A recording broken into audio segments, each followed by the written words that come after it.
everyone, this is Hester. For your safety, please stay seated with your seatbelt fastened nice and tight while you ride. Be sure to watch your children, and please keep your hands, arms, feet, and legs inside your dinosaur.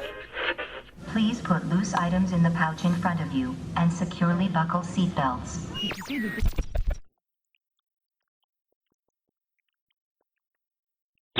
Oh, my back is sore from lifting up the back is sore digging,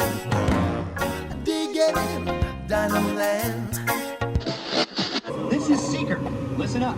We've got to get in, grab the iguanodon, and get out before that asteroid hits. Let's roll. WDW Radio, your information station.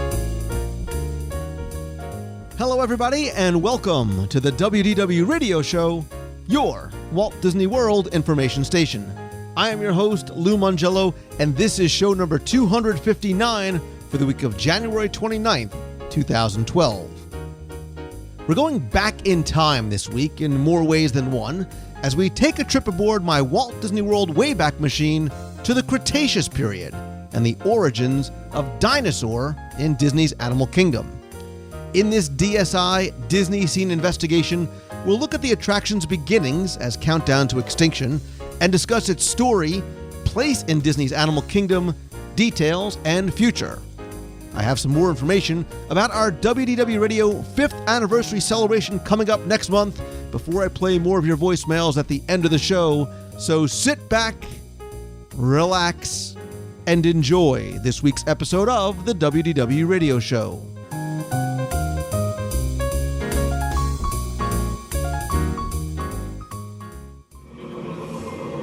This is Seeker. Listen up.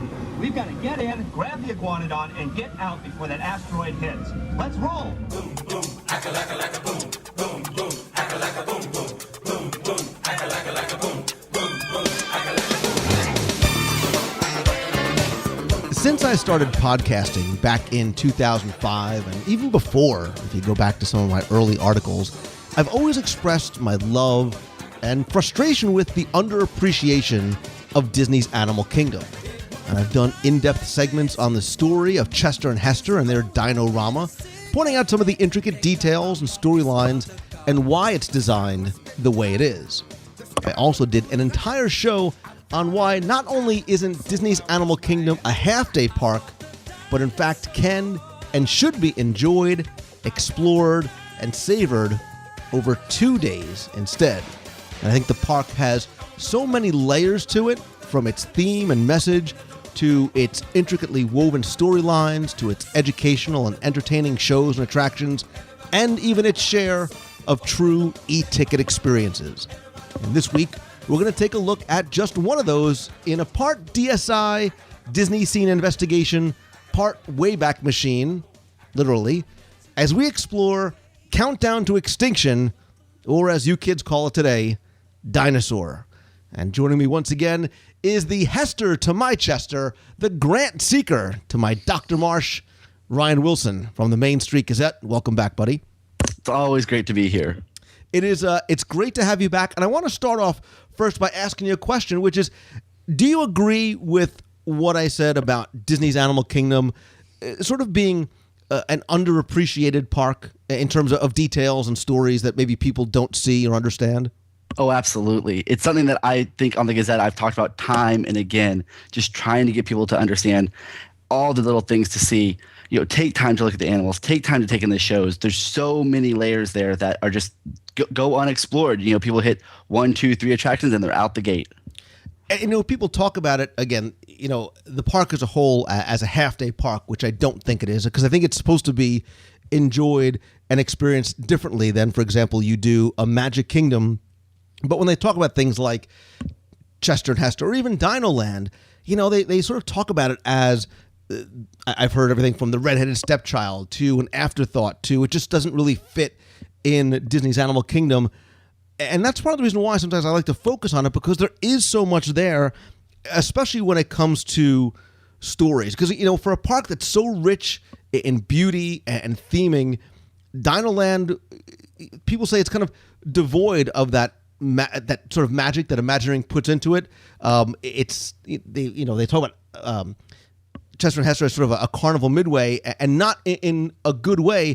And I think there is a lot to understand and appreciate. And the more you sort of dig down a little bit deeper, the more you can appreciate and enjoy not just the land as a whole, but the attractions themselves.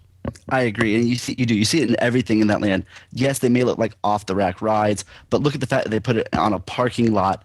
They create a parking lot area to put it in, like it was a sideshow. It's not even. I grew up in Florida, and walking down that street, walking down US 498, it looks like old Florida to me. It looks like the back areas of Florida where I grew up. There's there's just so many different layers there with the restaurant and Restaurantosaurus and the boneyard that people don't tend to appreciate, and it's one of the things I've been trying to preach against for a long time now. Yeah, and look, everything that you see in Walt Disney World, it all starts with story, and there is no exception here. And I think before we sort of go back and maybe look at the history of a dinosaur and countdown to extinction, let's look sort of at the attraction and the story today and how it sort of fits into this overall theming of Dino Land as a whole, which kind of is really broken down into separate themes and areas. Sort of there's the play area for the kids. There's that tourist trap, kitschy kind of Chester and Hester, and then there's this whole Dino Institute story, which is sort of about the serious science of dinosaur research and archaeology.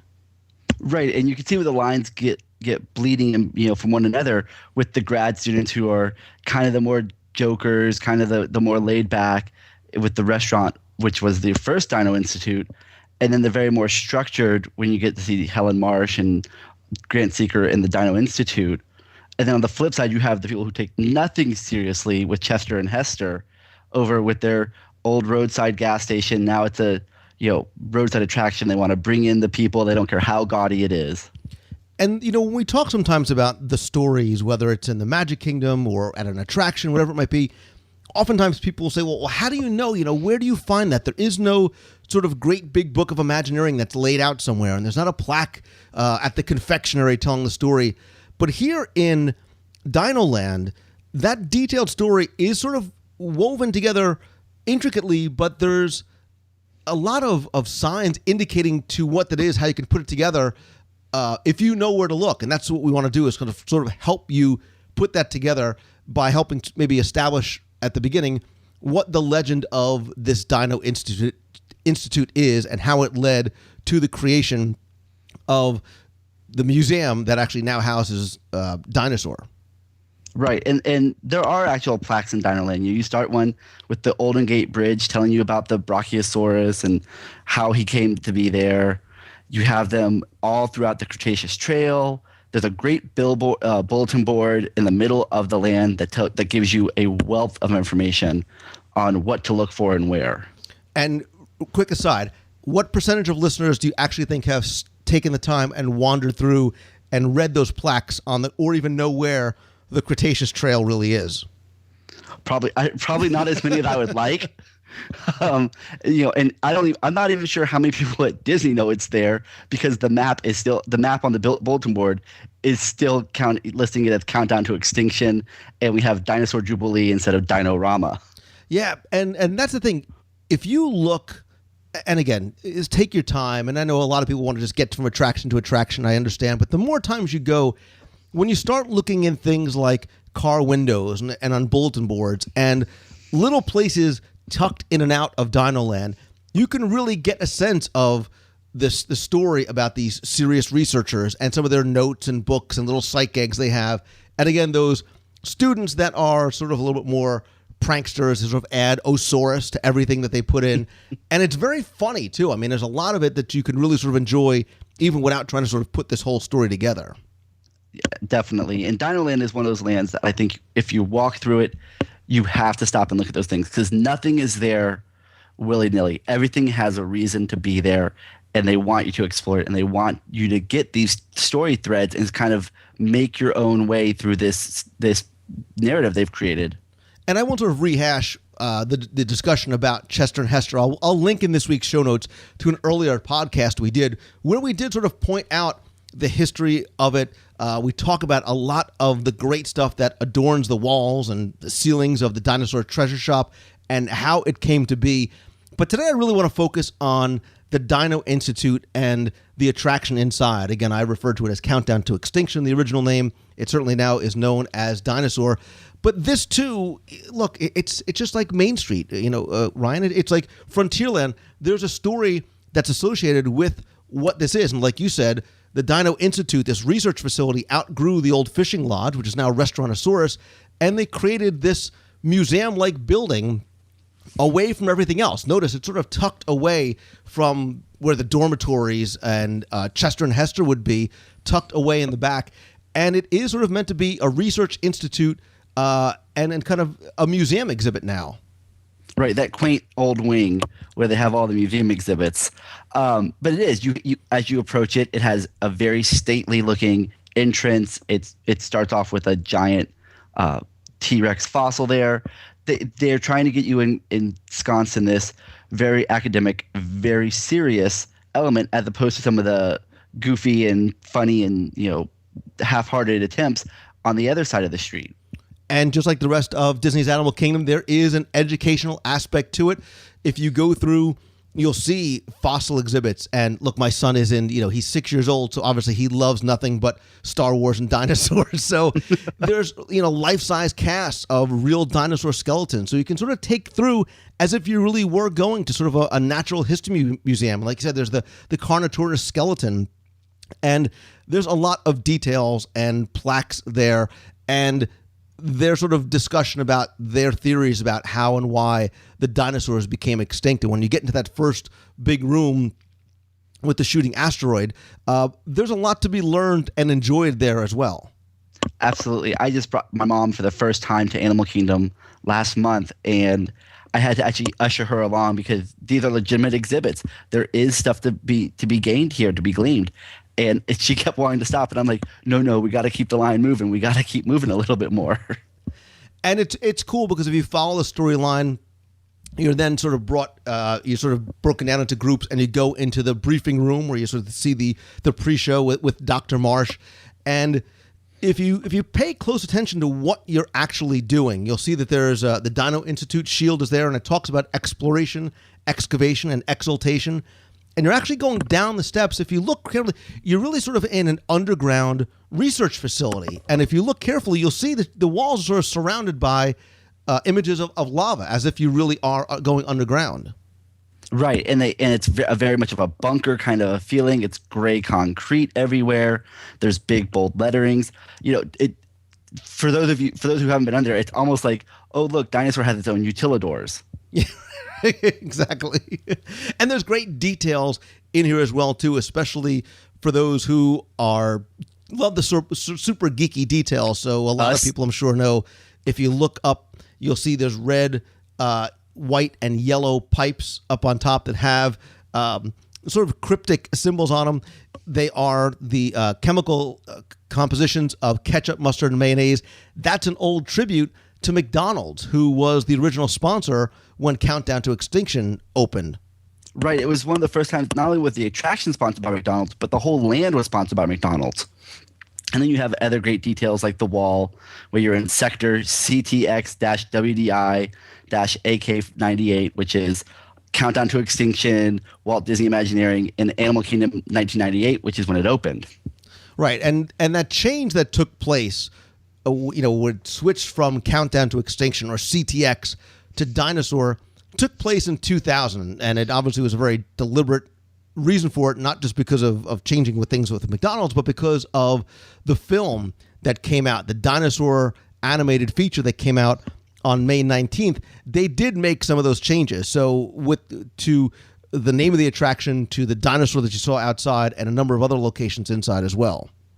Right. They really want, they put a plaque out front, named the iguanodon Aladar, which is the lead character in Dinosaur. They took out the Styracosaurus. They really wanted you to feel like you had a connection to this character already while you were going back on it with the Time Rovers. But the interesting thing about this is it's not sort of the traditional retheming or creating of an attraction to directly tie in to a film. Because if you notice, the attraction never explicitly references the film itself. They don't even talk about Aladar as a character.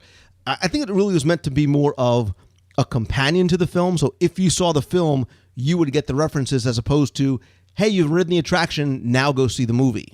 Absolutely. This was definitely kind of a hindsight is 2020 kind of thing. They had all these characters. They're like, we're gonna fold this in, but it's not. They can work very well independently of one another. Yeah, and they've made some other changes too, and I think this was a great move on Disney's part, because now that the attraction was meant to tie into a film which was very much geared towards children, they did make some changes to the attraction itself. So they use these enhanced motion vehicles. If you've been on Indiana Jones, the awesome Indiana Jones attraction out in Disneyland, it is that same type of vehicle, actually the exact same type of track. But what they did was they made the ride less scary. They made it less intense. Even the soundtrack itself was less intense. And if you remember back, Ryan, you used to hear like the roar of the Carnotaurus and the footsteps sort of running up behind you as though the Carnotaurus was chasing you. And now you don't really get that as much. So it's not as, I mean, for some people it still is scary, but I think for younger children, it's not quite as scary as it was when it first opened. We aren't going to mention who we know it's scary for. There's many adults that do not find the attraction. Yes.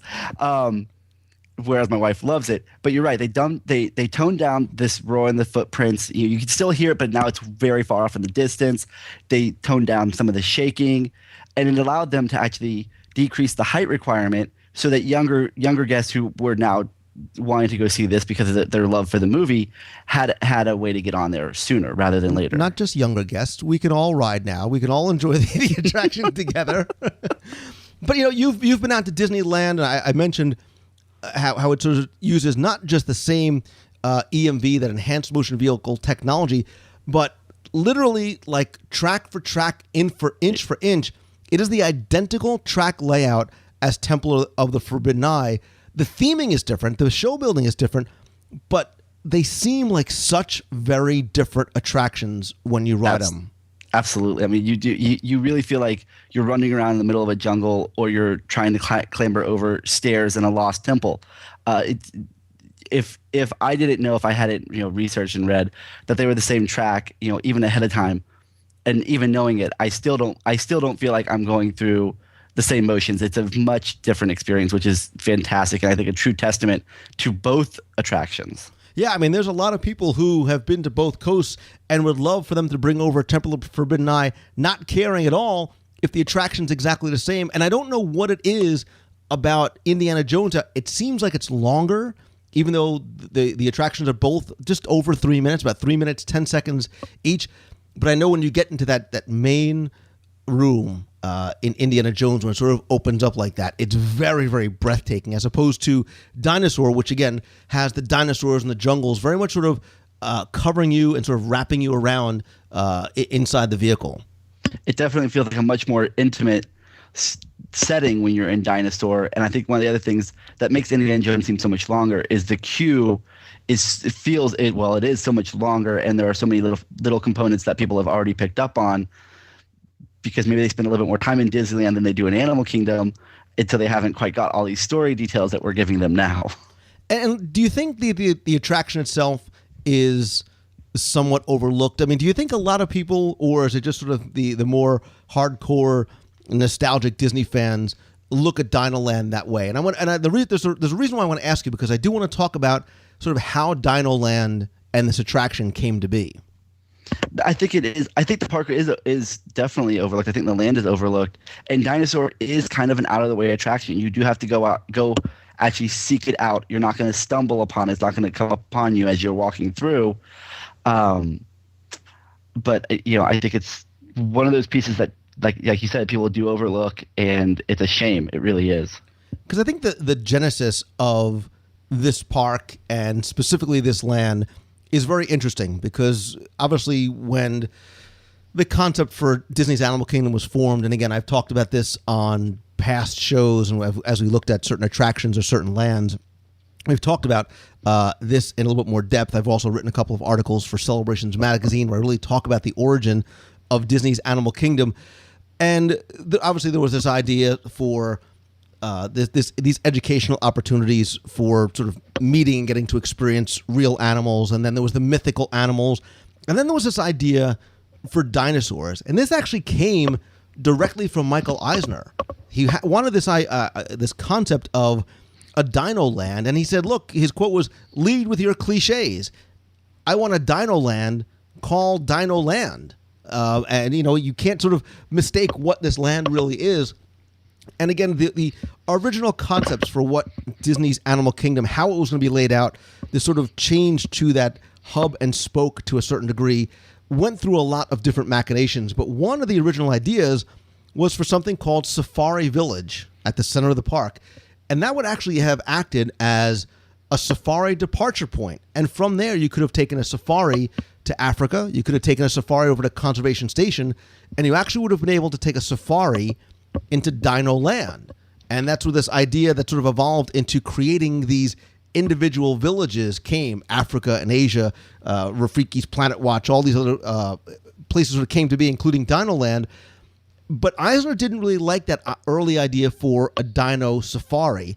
So in summer of 1993, he said, you know what, scrap that idea, take that budget, and let's build this e-ticket attraction in Dino Land. Let's move it inside, and let's make it really much more like a dinosaur encounter, and change the effects so you never sort of really feel as though you're getting the same experience twice.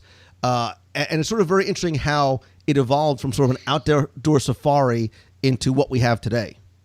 And they took the ball and then they ran with it. I mean, at the time when this attraction debuted, it had the biggest animatronics, audio animatronics figures ever created. Their skin alone could weigh up to 500 pounds. And when they finally got them all finished, and some of them were over 18 feet tall, you had Eisner come back in and look at them in this giant warehouse. There weren't even any of the foliage or any of the effects around, just these dinosaurs kind of ambling about. And he said, and you have him saying, "It's the first time I've ever been sorry they are extinct." And they had hit a home run with creating life-size dinosaurs. It's funny because I think for some people, they look at Dino Land, and I kind of put it sort of as the Mickey's Toontown Fair of Disney's Animal Kingdom, sort of off to the side. It's kind of different from everything else that's in there. But if you really think about it, the land, and specifically the dinosaur attraction, very much embraces the concepts and the philosophies of Disney's Animal Kingdom. That theme of the weakness of technology in the face of nature is sort of the overriding story of the dinosaur attraction itself. Absolutely, and it's almost a cautionary tale not to think that you have come to the top of this ladder and you have dominion over everything in front of you. That nature can still come back and give you a whooping if you need it. All right. And the attraction itself too, they used some familiar faces again at the time, starting off with Bill Nye the Science Guy. He is sort of he's all over the place. He's the marquee science guy for Disney World. He is everywhere, from Disney Quest to Animal Kingdom to pretty much anywhere you can find something science related. But it's great because I think he is a familiar face to kids, and it's definitely something that they can. I think kids can relate to Bill Nye the Science Guy more than they can probably relate to Dr. Seeker and Dr. Marsh. Where we see the Huxtables, right? they see a very stuffy, uptight scientist. Right. They don't probably know who Wallace Langham is, but we recognize him from his TV and his movie work. This is Seeker. Listen up. We've got to get in, grab the iguanodon, and get out before that asteroid hits. Let's roll. But you're right. Bill Nye is definitely more, he also has that very more child-friendly tone to him. So even if they don't know Bill Nye, he still seems somewhat more accessible to them. Yeah. And do you find that do you think that kids get something from the attraction, or at least kids who can meet the height requirement, from an educational point of view, or is it more of just a thrill ride for them? Or do you think the educational stuff gets lost when they're like, oh my God, a giant Carnotaurus is about to eat my head? I think it's, talking about dinosaurs, they're like, oh, great dinosaurs.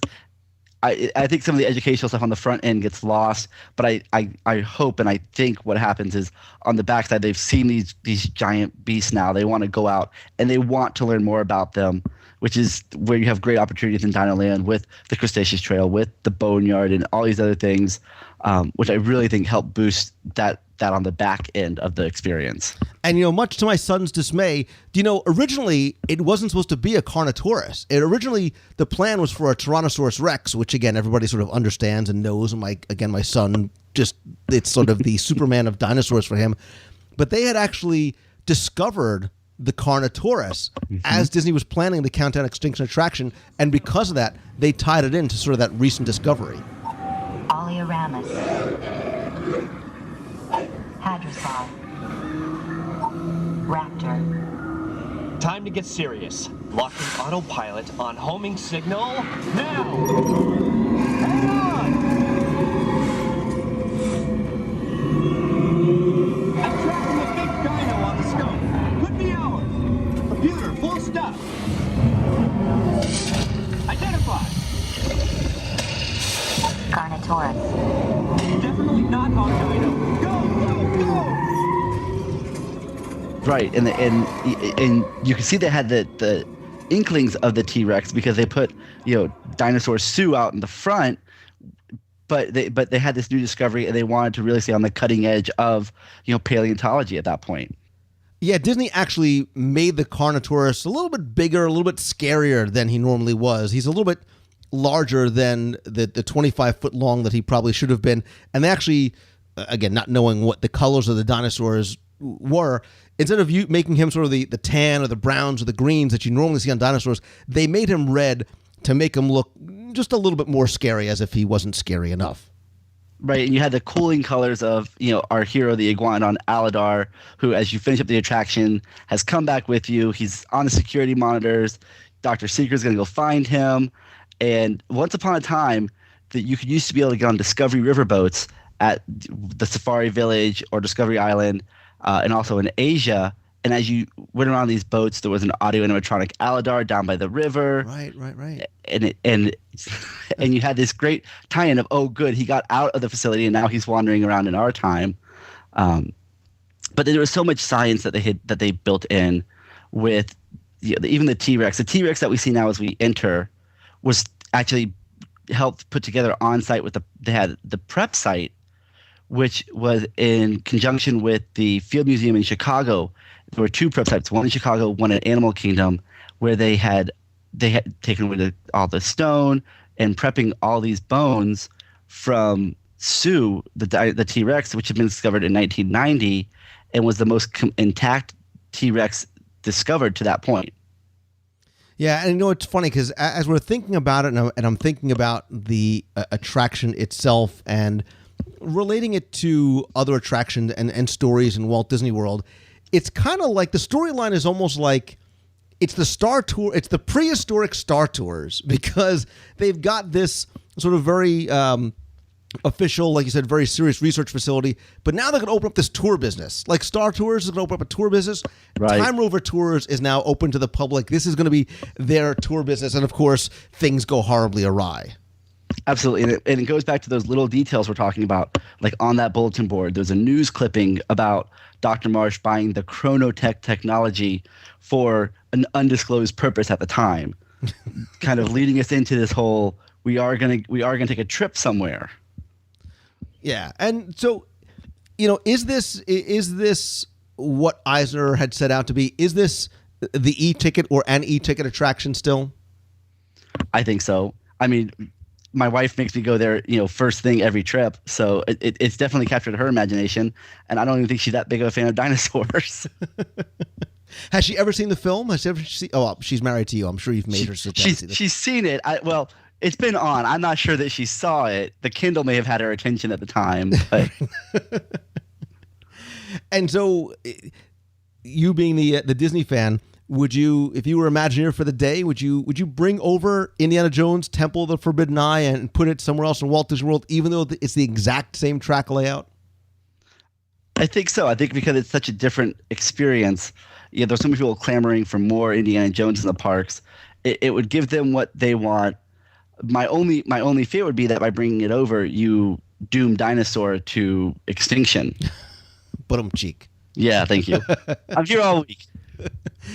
How much of the storyline do you think the average guest gets? And I ask you because, again, I talk about Walt Disney World in terms of layers of the onion. And I think on its most basic external layer, the attraction is meant to just be enjoyed as an attraction and a show and all these things with mom and dad and the 2.5 kids. And then the more you come back and the more you start to sort of peel those layers back, that's when you can find out. That's when you can discover. And I think when you find out the storylines and the details, and the more you look around, I think it enhances your appreciation and your understanding of the attraction.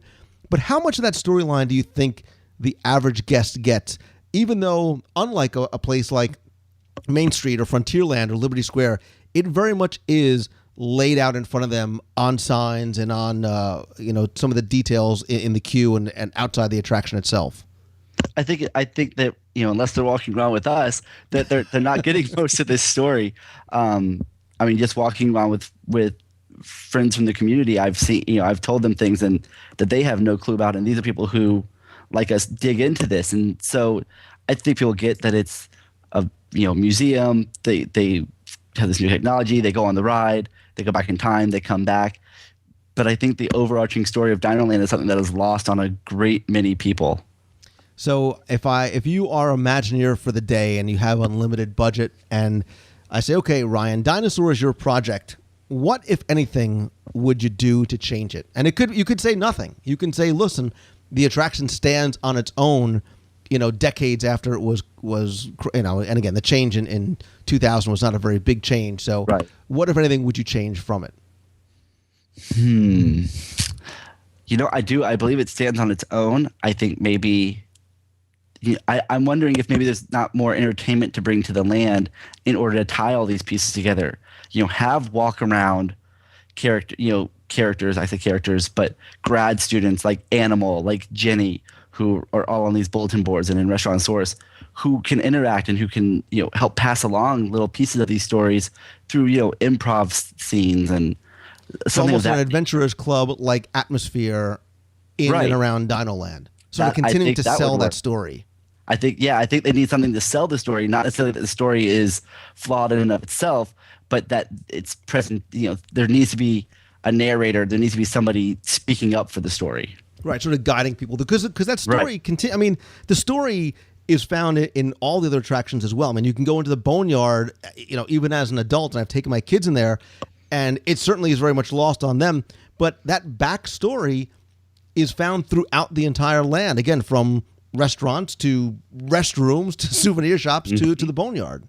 Right. You even have you have Chester and Hester, and they have their portrait and all their cousins working at the gas station. But then over at Restaurant Source, you could still find the exact same picture of Chester and Hester hanging on the wall.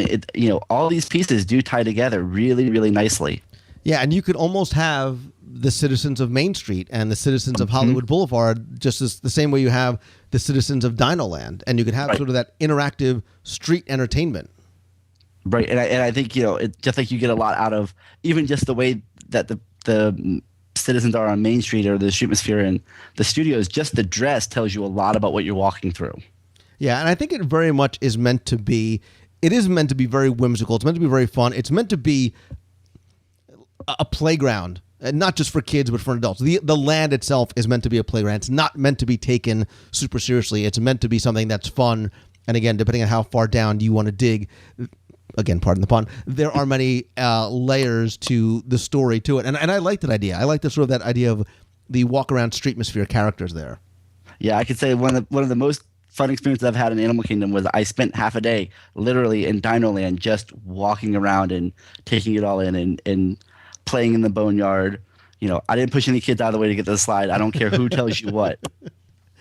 Yeah, and I've been told in the past that I was crazy when I said that Animal Kingdom is in fact a 2-day park, and I sort of almost laid out a way to tour the park because it is a land in Dinoland, and a park itself is meant to be meandered through. It's meant to be wandered through. You sort of grab yourself a cold drink, and explore the park as opposed to rushing from attraction to attraction and ticking things off a list to see. I think a lot of the overlooked experiences in Disney's Animal Kingdom are things that are not found on a Times guide or a park map. Absolutely. You go back to Kilimanjaro Safaris, they tell you you're going on a 2-week safari. Maybe that should be not the suggestion for the park. It does take the time to actually see these things and to explore these elements and really, really understand what's being presented to you. Right, because when you go under that Olden Gate Bridge, it's a portal. It's one of those portals that Imagineers use throughout the park. It's used extensively in places like the Magic Kingdom. When you go from land to land, something happens to you. You are transported somewhere else, and that's the feeling that they have to sort of really convey to guests when they walk under that Olden Gate Bridge, that you've now gone sort of back in time to a certain degree, and you are in this sort of dig site, and there is this overriding storyline that's attached to it. Absolutely. In the bridge, in the science, and it gives you history right there. And that's the whole blueprint for what you're getting ready to walk into. Absolutely. And listen, I would love to hear from listeners about their feelings, their impressions about the dinosaur attraction, about Dino Land in and of itself. Is it really something that's overlooked?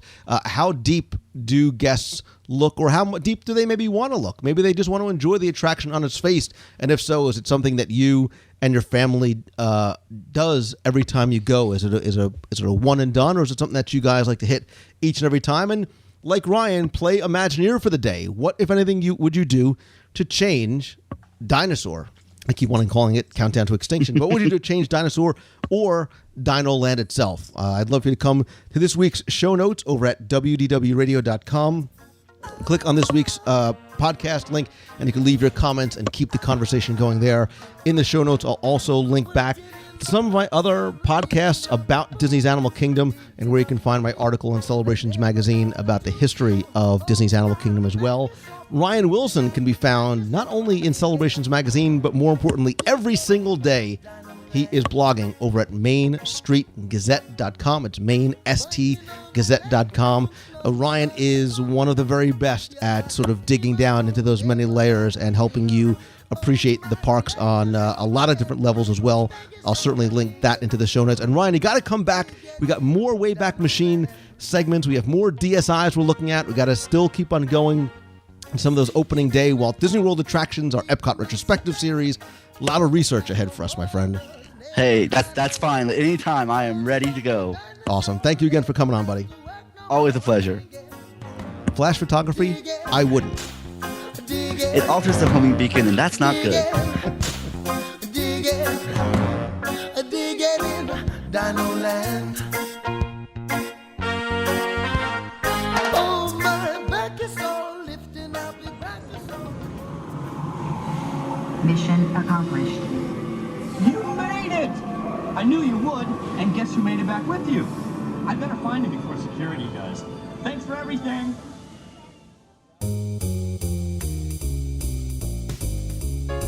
That's going to do it for this week's show. Thanks again for taking the time and tuning in this and every week. Don't forget to come by and visit the website over at WDWRadio.com. There you can not only comment on this week's show, but check out our blog with multiple posts daily, including polls, contests, lots more. You can be part of the conversation with other Disney fans in our free discussion forums. Also check out our videos, lots more again, over at WDWRadio.com. While you're there, be sure and click on the link to find out more on how you can be involved in our 5-year anniversary celebration. February 11th, it's going to mark the 5-year anniversary of WDW Radio, and we're looking for your help. We need your photos from various events and meets over the past 5 years. I want you to come in, weigh in on what you think your top 5 favorite WDW Radio episodes are, and vote on what we should do in the Magic Kingdom during the 5-year anniversary online celebration that we'll be broadcasting live from Walt Disney World starting at 10 a.m. on February 11th at WDW Radio Live. And you can enter now to win a 6-night Walt Disney World vacation courtesy of Mouse Fan Travel for 4 people with dining in our WDW Radio Ultimate Trivia Contest. I'll put the link in the show notes. You can click on the banner on the homepage or visit WDWRadio.com/5, the number 5. And if you're going to be in Walt Disney World on February 11th After our 5-hour adventure in the Magic Kingdom, you can come by and join us for our Meet of the Month and sort of little mini WDW Radio 5-year birthday celebration. It will be Saturday afternoon, February 11th, probably about 4:30 or so. Stay tuned to Twitter, Facebook, Google+, and DisneyMeets.com, as well as the 5-year anniversary page for exact time and location. And of course, this and every WDW Radio Meet of the Month is open to everyone and anyone, so please come by and say hi and join us on February 11th again after our 5-year Magic Kingdom adventure is over. Also, be sure and follow me over on Twitter. I'm at Lou Mongello. We are facebook.com/Lou Mongello. You can subscribe to the post there.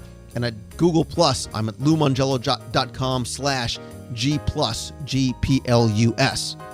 You know, I also love hearing from you, so you can call the voicemail 407-900-9391. That's 407-900-WDW1. Or you can email me with a question you want answered on the show at lou@WDWradio.com. Don't forget, in addition to the podcast and the videos and discussion forums, you can come and join us live every Wednesday night at 7:30 p.m. Eastern for the WDW newscast. You can visit WDWRadioLive.com. There you can watch, chat, interact, ask and answer questions as we discuss this week's Disney news, and then stay on for some time afterwards, sometimes from the parks, sometimes from the studios. Great way to engage and get involved. If you can't make it live, we'll post it on YouTube, in the blog, and post the audio also in iTunes as well. Quick thanks to my partners and sponsors, of course, Mouse Fan Travel, not only sponsoring and giving away the 6-day Walt Disney World vacation with dining again for the Ultimate Trivia Contest, but they are not only who I use, but they're my recommended travel provider for Walt Disney World, Disneyland, Adventures by Disney, and don't forget about our WDW Radio cruise aboard the Disney Dream, November 4th through the 8th. There is still availability, but I would suggest if you're interested, contacting Mouse Fan Travel, visit www.radiocruise.com for a free, no-obligation quote. When you're coming to Disney World, maybe you want to stay something a little bit larger. You bring the extended family. AllStarVacationHomes.com has more than 150 homes within just a couple of miles of Walt Disney World. And if you want to stay right in the heart of Disney, the Swan and Dolphin is one of my favorites. The Heavenly Beds, the Mandara Spa, Blue Zoo, Il Molino, Shula's, and lots more. You can visit them over at swananddolphin.com. There is lots more going on and lots more coming, I promise you, including another surprise coming on February 11th. But as always, my friends, if you like the show, and I hope that you do, all I ask is that you please help spread the word. Let others know about it. Tweet out that you're listening. Share links to the show on Facebook or Google+, or your favorite Disney discussion forums. And please come by, rate and review the show over on iTunes. And I want to thank you again for listening this week and for letting me get up every morning with a smile on my face and excited for the day, because you let me share my passion for Disney with you. I want you to do the same thing. I want you to be excited about every day. So start pursuing your passion and your dreams. And when you do, always keep moving forward. As always, my friends, and yes, you are my friends, whether you have met yet or not, and I hope to meet you at a Meet of the Month or in the park soon. Thank you again for taking the time and tuning in this and every week. I hope you have an awesome day, a great week, and an even better 2012. So until next time, see ya. Hi, Lou. It's Happy. Anyway, just listen to episode 255 about The Rocketeer, and reminded me how much I love that movie. I've got to send you my picture of me standing next to the Rocketeer at Disneyland from years ago, back when they had a costume character walking around the park. I just also wanted to offer my coaching help to anybody running in the Tinkerbell Half, Disney's Princess Half, the Everest Challenge, Disneyland Half, or any other Run Disney event. I can be reached at wdwradiorun@gmail.com. See ya. Hello, Lou Mongello. This is Robert from South Plainfield, New Jersey, calling you from Orlando International Airport on Sunday, the 29th of January, 2012. Just wanted to let you know I just spent a week here at the Walt Disney World Resort with family and friends, passing along some updated information, what we saw going on. There was a lot of activity at the Magic Kingdom, all the construction sites. Fantasyland, New Fantasyland is very busy, and the work on Big Thunder Mountain Railroad is very busy, and the work on Main Street is very busy. So they're working very hard at bringing the changes and the updates to the Magic Kingdom. Also wanted to say congratulations on 5 years of hosting WDW Radio. I remember when you were on some other podcasts before you had WDW Radio. That's how long I've listened to you. And all the tidbits that you've been providing over the years helped make not just this trip, but other trips that me and my family have made to Walt Disney World memorable and exciting. So keep up the good work. Congratulations again. And thanks. Bye. Hey Lou, Jen Tremley from Bristol, Connecticut. Just wanted to say hi, and I just finished listening to this week's show, 256, about The Rocketeer. Very, very cool show. I've been a Disney fan pretty much all my life, and I have to admit that I have never, ever seen the movie The Rocketeer. I'm very interested in it, and I actually have it in my Netflix queue, and most likely I probably will go out and buy it and add it to my collection once I see it. I always thought when it first came out that it was kind of a boy flick. I hate to say it, space and all that stuff. But now listening to the podcast with you and Jim and, really kind of going through the history a little bit on it, it really definitely seems like a movie that I would like, and I can't wait to see it. So I definitely going to move it up in my queue on Netflix and get to watching that as soon as possible. I am aware of some of the references at the studios, such as Pee-wee's Polar Pipeline and stuff like that. And I was back in the day when we visited the park, since I started going in '86. I was also remember seeing some of the Rocketeer prop displays and stuff like that. Again, I just wasn't very familiar at the time or very knowledgeable about the movie because I never really had an interest in it. But now that I'm older and I love all things Disney, I'm really looking forward to looking back on this and really getting to know the movie and then going back to Disney and taking a look at these things that are still there so I can get a better understanding and a better perspective on them. But great podcast as always. You and Jim always knock it out of the park, especially with the history stuff. So great week and great show this week. And I also just wanted to comment real quick about the One More Disney Day promotion. I heard a bunch of other listeners calling in this past week on the voicemail. I think it's pretty cool. Unfortunately, I will not be down there or have the ability to get down there for Leap Day, so unfortunately I won't be able to participate in the 24-hour parks being open, but I am participating in the sweepstakes. Hopefully I'll be one of those lucky winners, and I'm hoping maybe they'll extend it or do something else for the rest of us that can't book a package before Leap Day. But we'll see what happens. I'm hoping to go in September, so I think it's a great promotion. They always have something new every year, and I'm glad to see that they're actually going to keep the parks open for a full 24 hours. I'm sure a lot of people are going to take advantage of that, and I think it's a great idea. So in any event, have a great week, and I'll talk to you soon. Bye-bye. Hey, Lou, Glenn from Alabama. Just now got around to listening to the show about the musical attractions in Epcot, World Showcase, and Future World both. And there was one that I thought I'd throw out that wasn't mentioned. It's and it may not be there anymore. Tutto Italia may have been rehabbed since I was there about 3 years ago. But when we went and ate at Tutto Italia, a little three-piece band came around while we were eating, and they were playing Italian music, as you kind of see in the films. I'm live in a small town, so we don't get out much here.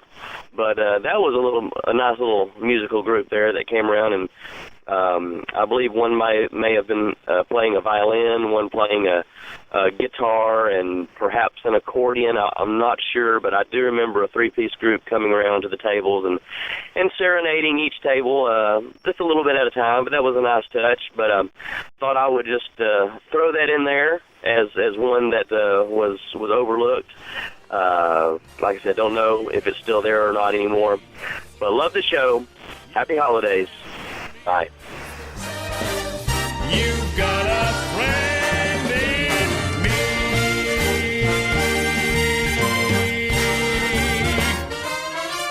Yeah.